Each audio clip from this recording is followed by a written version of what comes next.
sensors and technology that can pinpoint right down to your street. First just got faster.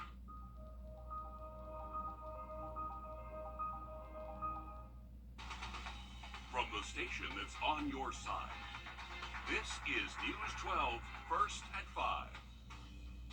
We are 2 weeks into the Sheriff's Office new plan to clean up homelessness on I-20 for businesses, for organizations helping people experiencing homelessness. The question, how to get everyone on the same page. In the last couple of hours, several of those leaders met at the Salvation Army Kroc Center to figure all of this out. News 12's Taylor Martin is live on Washington Road. And Taylor, did we get any closer to those answers today? Well, we did a little bit, Will. One of the biggest questions people are asking is how is all of this going to work? The Sheriff's Office did show up today at the Homeless Task Force meeting to announce roughly $275,000 in grant money to hire social workers for their co-responder program that will help people get on their feet.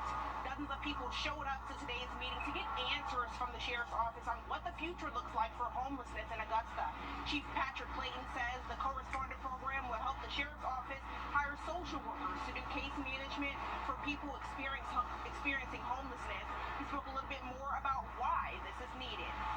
Enforcement, we're not equipped to deal with these kind of things, but we'll get these social workers that have worked with us, and we'll start putting these people under case management and tracking them and getting them the resources and getting them, because a lot of these are from other areas, getting them back home to where they came from. And all new on News 12 at 6 o'clock, we'll be talking with people who attended the meeting about how they're feeling about this update. Certainly a big initiative going on there in the I-20 Washington Road corridor. Thanks for keeping us updated on how that is progressing there, Taylor.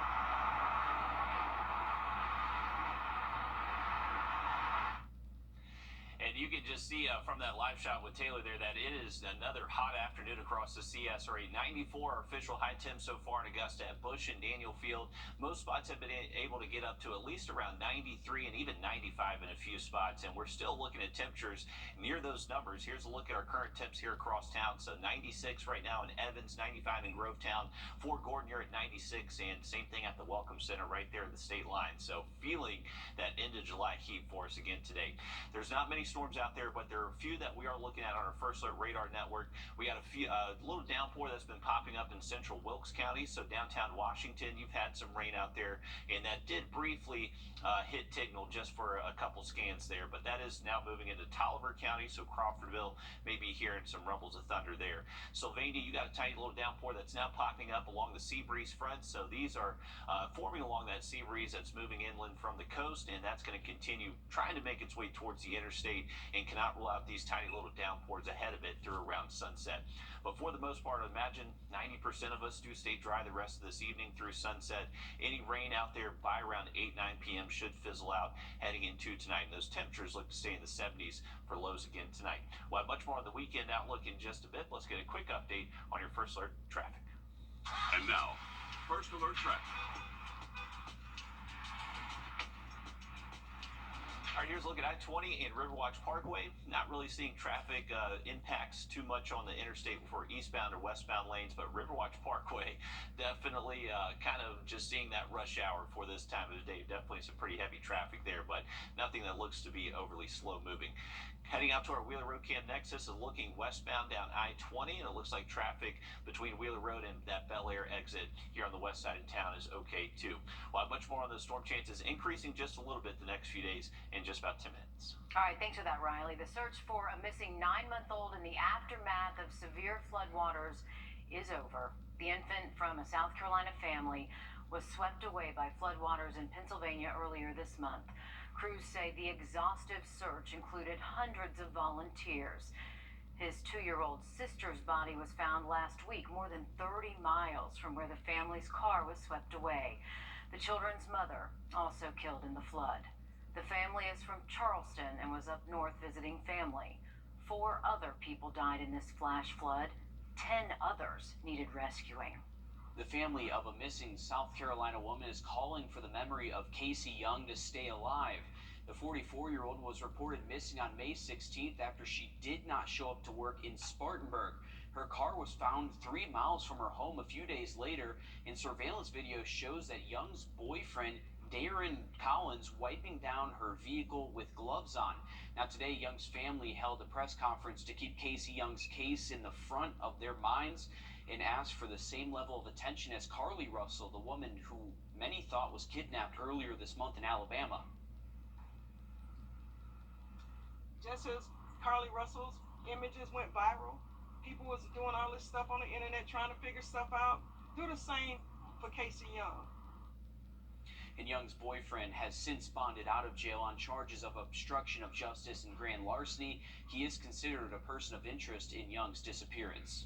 A South Carolina teacher faces charges after police say she gave THC gummies and sexual items to a minor.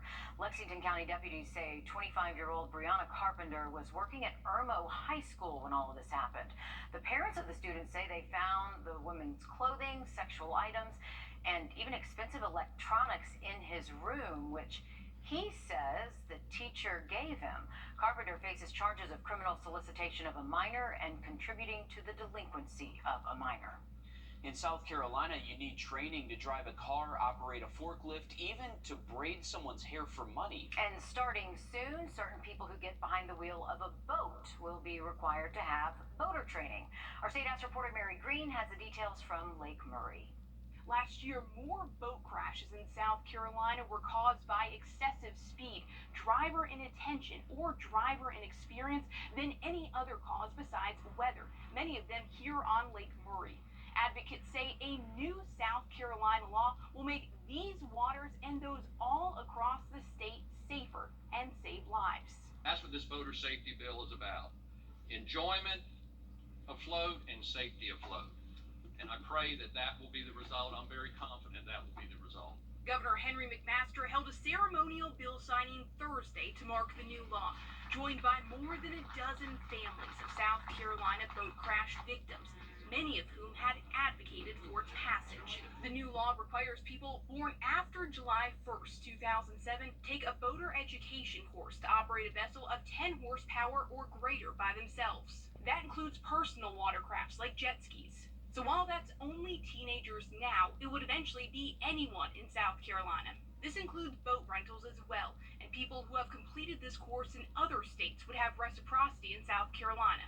This new law will make a better educated boater, a better informed boating public, and we do believe, the Department of Natural Resources and our friends here assembled, that an educated boater is a safer boater. These new requirements go into effect August 18th. DNR says there will be a little bit of a grace period for folks to learn about the new law, but after that, boaters in violation could be hit with a fine of up to $300. Reporting on Lake Murray, I'm Mary Green.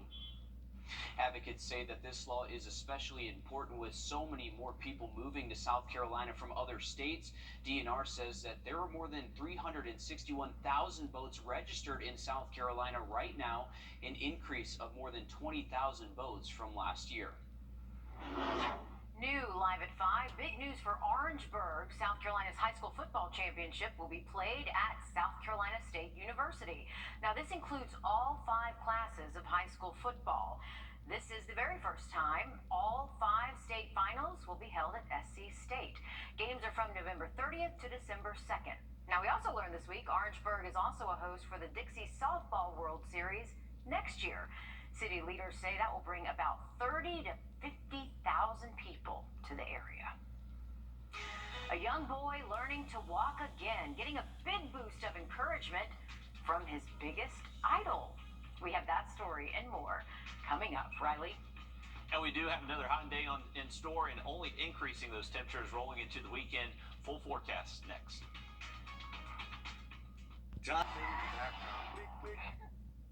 Well, Welcome back, folks. It's been another hot afternoon for us. Here's a look at our heat index for us here in Augusta so far today. We did get up to around 100 on the feel-like temperature around 2 p.m., and we've been hovering close to that number over the last 4 hours. So it is seasonal for this time of year, but still dangerous, folks. So if you're working outside or doing any exercise outside or anything like that, make sure you definitely are staying hydrated. Here's a look at the current heat index for most spots, still in the upper 90s to low 100s, unless you're in the southern CS area where that sea breeze is now moving further inland, and that is kicking up a few very isolated showers across Allendale and Screven County. And we also have these tiny downpours in Wilkes County impacting downtown Washington there. And just on the east side of Clarksville Lake in McCormick County, there's another little downpour that popped up just a little northeast of Parksville. But this is where our best chance for rain is going to be coming into play over the next several hours. You can see that sea breeze moving in from the coast, just kicking up these tiny little downpours across the area. Not guaranteeing rain for everybody by any means, but we'll keep that 20% or less chance through around sunset. Here's a wider look at the region. You can see a lot of us are enjoying another dry afternoon, but just a few of those storms will remain possible through at least around 8, 9 o'clock. Moving into tomorrow, you can see the sea breeze going to be a factor again. Now, I think this model's being a little bit bullish on the rain chances, likely showing a little bit more amplified rain chances than what will really happen tomorrow, but this is going to be the general just pattern. We're going to see these southeast winds continue. That's going to help push the sea breeze in, and we're likely going to hang on to pretty hot and humid conditions again on Friday. Into the weekend, we are going to change the wind direction out of the southwest Saturday and Sunday, so that is going to bring us a little bit different setup, but still cannot rule out a spotty shower or storm at any point during the day Saturday. Rain chances do go down just a tad by Sunday, so we have kind of flip-flopped those rain chances for the weekend from thinking over the last couple of days. Right now, it looks like Saturday could actually be a better opportunity for some rain relative to Sunday. But still, both days, just can't rule out some of those summer storms. Definitely doesn't look like a washout any one of those 2 days, so don't cancel anything outside just yet. Here's our high temps tomorrow. 93 is what we're going with for us here in Augusta. And you can see there is a few spots here around the central CS area that do stay a little bit cooler than areas west of Augusta. So this is all thanks to a little bit more cloud cover tomorrow. That should kind of help suppress our rain chances a little bit or keep our temperatures down a little bit heading into our Friday. The lake forecast for Friday and Saturday, obviously the chance for a few storms possible, but honestly pretty good fishing weather with the cloud cover that will keep our temperatures generally near 90 up at Clarks Hill. So not really expecting intense temperatures next few days up at the lake, but just a heads up, keep an eye to the sky if you are going to be out in the water through at least Sunday. Full look at the 7-day forecast. Hot Sunday afternoon with high temperatures near 97, and then they do cool off to more seasonal values by later next week. All right, thank you, Riley. A 7-year-old boy with cerebral palsy getting a very special message from his idol. On Tuesday, we brought you the story of James Ace Williams, also known as Chef Ace. He was inspired by Gordon Ramsay to bake for his care team as a way to say thank you. And a big update to this story. Gordon Ramsay saw the video and sent Ace a very special message. So cool. Molly McBride shows us. A little flour here and some vanilla there. Ace says he learned he loved to cook from his idol, Gordon Ramsay. I just want to tell you how proud I am of you because your journey has been incredible. A memory that will last a lifetime. Hearing words of encouragement from your idol. But it wasn't only words of encouragement. I'd like to invite you and some friends with Mum and Dad to come down and meet me on set in LA. A chance to meet his idol on the set of his favorite show, MasterChef. I want to go see Gordon Ramsay. Means calling all your friends and teachers and sharing the big news. And it's not only Ace that was moved by Ramsay's gesture. When I saw the video and see the joy on his face and how happy he is, it was just so amazing. Continue baking, okay, young man? We need more guys like you baking, okay? Gordon Ramsay just won himself a few new fans. He's our superstar. He's our superstar now. And Gordon Ramsay, usually known for yelling at people I know, in the I was kitchen there.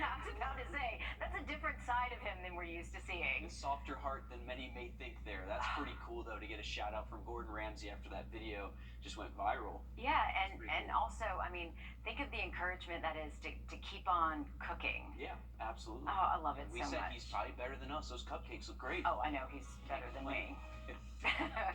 college in Georgia ranking high on the list of most beautiful campuses in the country. Just ahead, we'll take you there and show you what all the buzz is about. First and moving city. A Georgia college named the second most beautiful campus in the entire country by Travel and Leisure magazine. And you might recognize it from the latest season of Stranger Things or from the movie Remember the Titans. Amanda Rose shows us Berry College and how the campus ranks so high when it comes to the beauty. Berry College, founded by Martha Berry back in 1902, is the world's largest college campus at 27,000 acres. That's twice the size of Manhattan Island. But its beauty is something even the college's founder knew would stand the test of time. She saw beauty as part of education, and she wanted people to be inspired by it, to aspire to it. President Steve Briggs, who has spent the last 17 years here, says he always feels honored Berry continues to be listed among the most beautiful college campuses in the country. This year, Travel and Leisure magazine ranks the college by Rome as number 2, behind only Stanford University in California. We work hard to keep the spaciousness, to keep the view lines, to keep the trees beautiful. It's not easy maintaining 600 acres of lush grasses, meadows, and pastures, along with 88 miles of hiking and biking trails. The idyllic pastoral setting filled with wildlife like deer and even bald eagles. I find myself just walking around and being like just amazed and like in awe, especially like at sunset or sunrise. It's a view the 2,200 students here don't take for granted. Walking to class, you have to really just like stop and be like, oh my gosh, like I live here. And they want you to see how special this place is too. You should come and just explore. And Rome, Georgia is in the northwestern part of the state, about 3.5 hours away from here in Augusta. Okay, it is gorgeous. And if you're not up for the drive, you can take a full 3D tour of the campus online on Berry's website. That's very cool. Very, very cool place. You hated that one in the commercial break. No, that's well. okay. That's okay. Will's got dad jokes. It's all good. We got Riley over here saying things too eventually, so. That's okay. I love a good corny joke. Come on. All right, well, the next generation of Army soldiers are putting what they learned in basic training to the test. At Fort Jackson, recruits just went through night infiltration training. It's a culmination of what they've learned from the past 8 weeks of basic training. They did this with very little sleep the night before and spending all day in the South Carolina heat. Trainees say it was difficult but rewarding.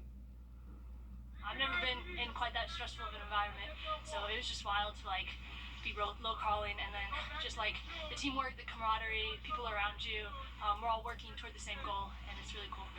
Seeing the people next to you who've overcome so much, whether it's their physical or mental, and being able to persevere through events, especially people who are young coming in and being able to experience these things and push themselves to that brink is a really phenomenal thing to watch and be a part of. After this training, the recruits embark on a 10-mile run back to their living quarters while wearing gear in a weighted backpack. After they finish this, they become official U.S. soldiers. Helping those who need it most get the tools and help they need to succeed. SOAR Academy in Augusta is now an approved private school provider for the Georgia Special Needs Scholarship Program. This means students who need help with their schooling can use a state scholarship to go to private schools like SOAR. This means the most vulnerable students can land a spot at SOAR no matter their financial situation. It allows children, especially those with an IEP plan or a 504, to get a scholarship from the state where they cover the majority of the basic tuition. So it allows so many more families to be able to attend the school and get the individualized attention that these students need. To learn more about the Georgia Special Needs Scholarship Program, you can go to GADOE.com. Well, it is Thursday, so that means we have another winner for our Plunkett Heating and Air Sunshade giveaway. Congratulations to Mary Hadley from Martinez, Georgia. To get your own sunshade, just go to WRDW.com, click on contests, and you can enter your email right there. Now look at that 7-day forecast coming up.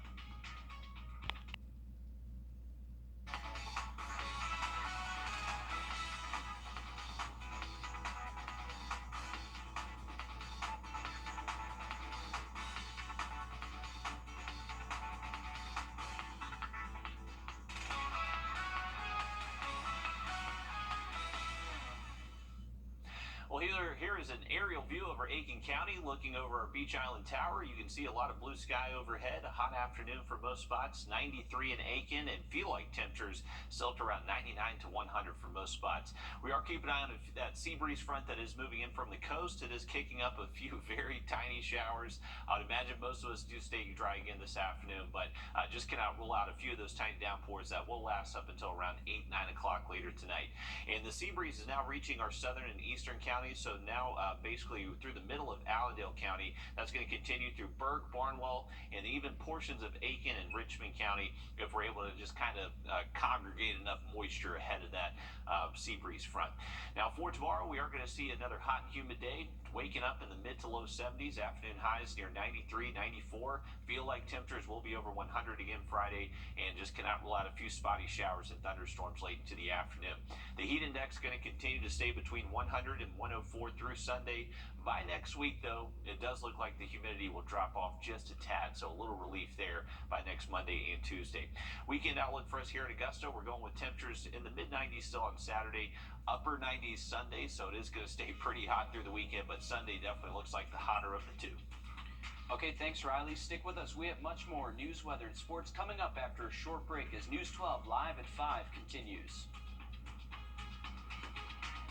I'm here.